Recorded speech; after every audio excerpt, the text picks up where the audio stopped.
Before the jihad and the 1903 British conquest changed the nature and context of its political, socio-cultural and economic life, Sokoto had long evolved as a major center of commerce and industry. Its location near Sokoto River confluence and Rima River made farming a major occupation of its inhabitants. Exchange was based largely on slaves, cowries or gold, and major crops produced in the area included millet, guinea corn, maize, and rice. Others were potatoes, cassava, groundnuts and beans, wheat, cotton, and vegetables.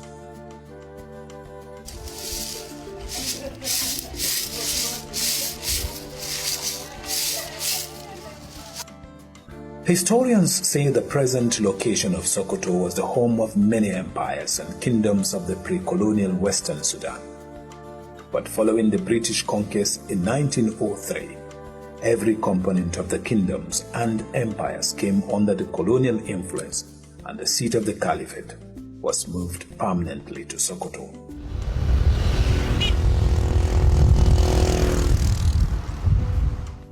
Before then, Wurno, a town located about 63 kilometers from Sokoto city, was the alternate seat of the caliphate. Wurno was started as some sort of a fort, some sort of a garrison town by the late Sultan Muhammad Bello.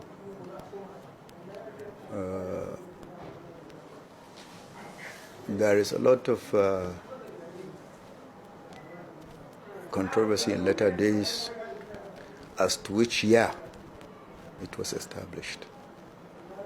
Some historians I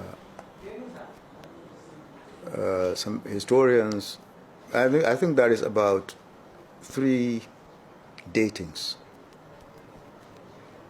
There was the one made by Bath, the German historian. Another one was made by Clapperton. And there is another date which was made famous by our historians. But I think it is safer. It is safer to just say that it was established by Sultan Muhammad Bello, and it was established when his father was still alive. That, by that I mean before he became the Sultan. As I said, it was started as a garrison. In those days, the Sokoto Caliphate, as it were, received attacks from the Tuaregs in the Niger Republic and from Gobir. So there was a need to fortify Sokoto, as it were, being the headquarters of the Caliphate. So for that reason, Sultan Muhammad Bello moved out and scouted for a place where he would establish a garrison in order to serve as a buffer, either to fend off attacks or at least delay the attackers from reaching Sokoto until the bulk of the army in Sokoto are ready to fight. That was the sole purpose of establishing Wurno. I think part of the prerequisites he considered were, of course, you can see the ecology how it is. Wurno has been established in a place whereby the residents in Wurno could see people coming from all directions. Long before it became one of the local government areas in the state, it was one of the areas that were brought directly under the British control on March 16, 1903. When the then Governor General Lord Lugard signed the Amalgamation Treaty in 1914, Wurno was an integral part of the then northern region. Before the 1903 invasion by colonial troops, Wurno was home to 4 different sultans, including Muhammad Bello, one of the sons of Othman and Fodio. The other sultans who lived, died, and were buried in Wurno were Sultan Aliu Sani, Sultan Abubakar, and Sultan Aliu al-Lawal Hazida Damboa. This mausoleum, where the 4 sultans were laid to rest, was reconstructed by the Premier of Northern Nigeria, Sir Ahmadu Bello, in 1960. It also holds the graves of close relations and members of the royal family. After the British Army defeated the Caliphate troops in Sokoto and Sultan Atahiru Ahmed abdicated the throne, they marched against Wurno, hoping to crush the remnant of the Islamic army. When the invading troops encountered no resistance and returned to Sokoto, the colonial authorities closed down the throne in Wurno and instead established Sokoto as the headquarters of the Caliphate, and that marked the sunset on the alternate Sultanate of Wurno. After the conquest of Sokoto, Captain Moreland came down to Wurno with his contingent because he thought that probably he thought that there could be resistance, because Wurno being the other half of the capital, it's not far-fetched to expect that there is a platoon, or at least maybe even a command in Wurno. So he took time to come in with his contingent, went around the city and left. Because there was nobody attacked them, they didn't attack anybody, so there was no fight. And they left. So on hearing that the Sultan had exiled, that prompted the first exodus from Wurno. A lot of people left. Some tried to follow the Sultan, and some maybe left because they were afraid of the unknown. They were used to a certain system that was normal, and they didn't know what to expect. Some of them were scared and they left. That was the first exodus. Now, after that, there had been various reasons for people to emigrate. Some of them did not set out to emigrate, but they set out to go in pursuit of some other things, maybe after a few years' time come back. But some of them really relocated, and there are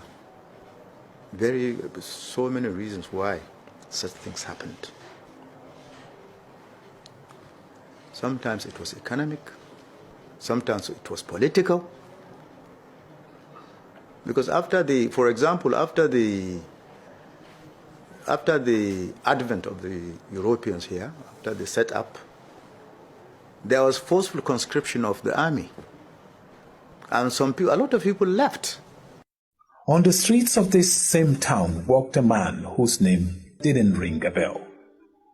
Although he had little history, that man had bigger dreams and didn't hesitate to pursue them, even beyond the borders of his ancestral home. His name was Abubakar Abdul-Kadir, an indigene of Sidingo village, Tonga Dankemo ward, here in Wurno local government area of Sokoto state. Relations and community leaders said Malam Abdul-Kadir was an itinerant trader who traveled to faraway markets. Abinda nisani daga Atiku Abubakar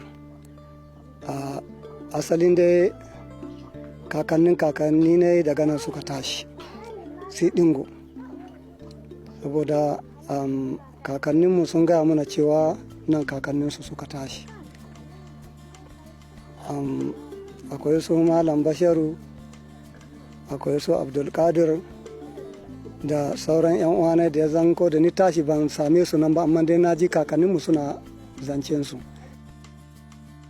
Alongside his bosom friend and confidant, Ardo Usman, Malam Abdulkadir was said to have crossed the boundaries of the Caliphate into other territories that now form part of Niger Republic and the Republic of Cameroon. But when colonial authorities dethroned Sultan Atahiru and moved the alternate seat of the Caliphate from Wurno to Sokoto, he and thousands of other Muslim faithful followed their beloved Sultan as he journeyed towards the Holy Land in Mecca. It is true, during the battle which took place between the British and the Muslim forces at the present Kangiwa Square, many people were killed, several people migrated, especially Sultan Atahir himself migrated, and he took his way until he reached Gombe, the present Gombe state. There at Gombe, he met a column of British forces, and there another war ensued, and the Sultan was martyred or was killed, and the rest of his followers migrated eastward. After the bloody encounter that saw many killed, including Sultan Atahiru, the remnant of the Caliphate soldiers and other survivors fled in different directions. Many have insisted that Malam Abdul Qadri was among those who left Wurno in the wake of the hostilities.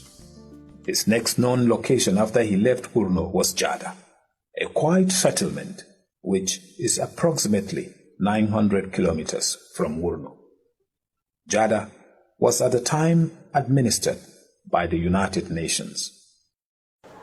I first learned about Atiku's connection or his ancestry connection with Wurno in 1990 when Babangida suggested that political class should set up political associations towards forming towards registration of political parties. The late Major General Adua set up, and his associates set up People's Front. Now, some of us here in Sokoto were enticed into it. I mean, in those days, at the time, a lot of people were clamoring for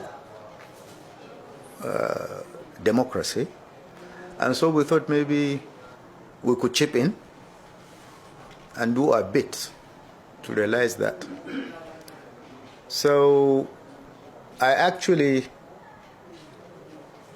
got into People's Front through the prodding of the late Sarkinyak Alhaji Abubakar Koko, who had been my mentor then. And I was made the pro tem secretary of the party or of the political association here in Sokoto. So one day we were invited to a sensitization meeting in Kaduna. Our invitation to the meeting came late. In fact, it came at night, and the meeting was going to start in the morning. So I left on the very day the meeting was holding, was Kaduna, and I got there in the afternoon. So I went straight into the meeting and at Hamdallah Hotel, and the meeting went on up to about 10 o'clock at night. Due to the fact that I had no accommodation at Hamdallah, where all the other invitees were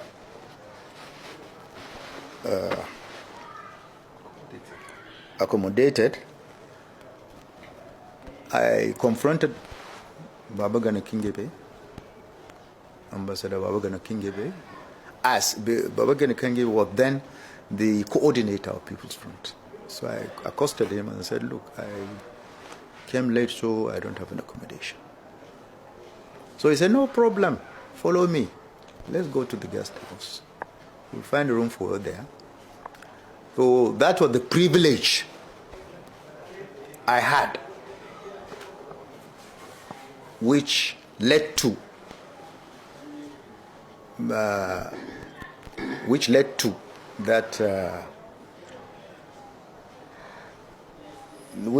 my access to that knowledge. Abukakar hooked up with somebody from Adamawa, I don't know where. Probably the man came here, or I don't know where they met. They got hooked up, and after some time, the man persuaded Abukakar to escort him to Adamawa. And they left together. And it happened that, according to the story I had, after he left for Adamawa, he came back to see his roots once or twice.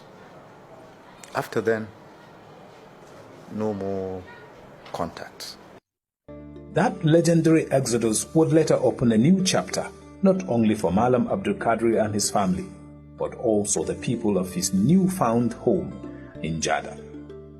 While pursuing his business in the new community, Malam Abdul Qadri came across other migrants who had also settled in Jada.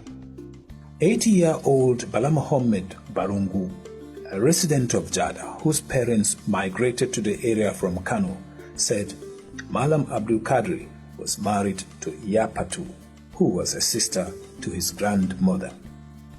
That union resulted in the birth of a boy named Garba Abdul Qadir Abubakar. Garba was said to have been born somewhere here in Jada. The young Garba grew up into a strong man and a devout Muslim. As a teen, Malam Garba was said to have developed a deeper interest in the study of the religion of Allah and his prophet Muhammad, peace be upon him, and later became one of the prominent Islamic scholars in Jada. But that was not all. Malam Garba had imbibed the mercantile spirit of his father, which resulted in his flourishing jewelry and perfume business.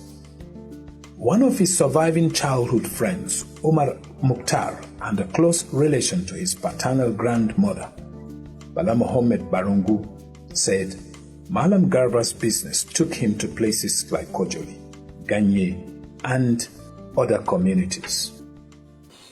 Yana kayan koli yake yi. Lokacin ma ba Kojoli, sai abun nan ganye ma ba ganye, sai abun nan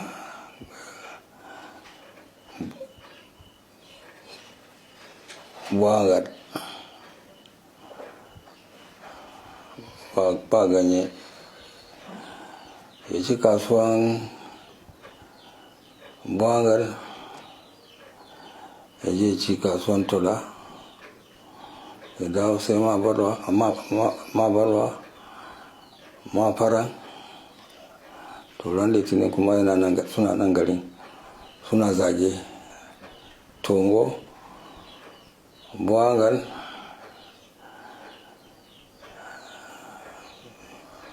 Binyari, su dawo nan kuma a ran Lahadi su ci kasuwa. During his many trade and religious expeditions, Malam Garba met with an Islamic cleric, Malam Aminu, who had earlier migrated to Jada from Dutse, and they became friends. A very practical man, Malam Garba did not waste his youthful years pursuing frivolities. He got married as soon as he was mature, but he had no child from that marriage. In obedience to Islamic tenets, he took a second wife, and this time he married Aisha Kande, the daughter of Malam Aminu Kande, his bosom friend.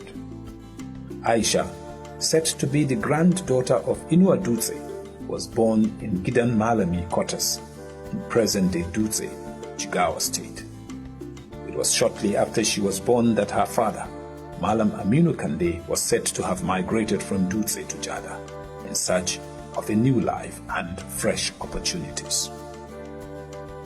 That was how fate brought Garba, the son of Abukakar of Wurno, a former alternate seat of the Caliphate, and Aisha, the granddaughter of Inua Dutse, together. Alƙalin Kurba shine ya haifi Malam Ahmadu. Malam Ahmadu shine ya haifi Alhaji Adamu Ahmad Ma'aruf, limamin Dutse kenan. Shi kuma shine ya haifi mahaifiyar Atiku Abubakar. Ni kuma dan gidan Alhaji Adamu Ahmad Ma'aruf ne, limamin Dutse, limamin mai martaba sarkin Dutse. Mutumin da ya fito daga wannan, mahaifiyarsa ta fito daga wannan gida, babban gida wanda duk yankin nan, duk kasan nan, duk tsohuwar jihar Kano an riga an san tarihin Dutse, an san tarihin gidan nan, an san kuma irin manyan mutanen da ya fitar.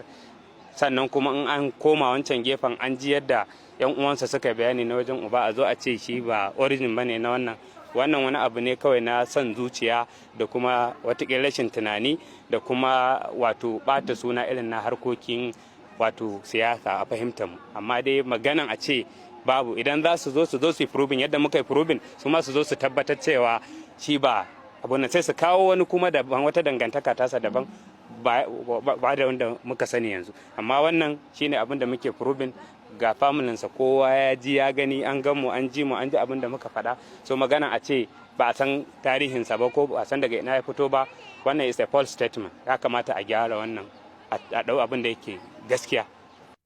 The marriage between Malam Garba and Hajia Kande was blessed, first with a female child, but she died shortly after birth.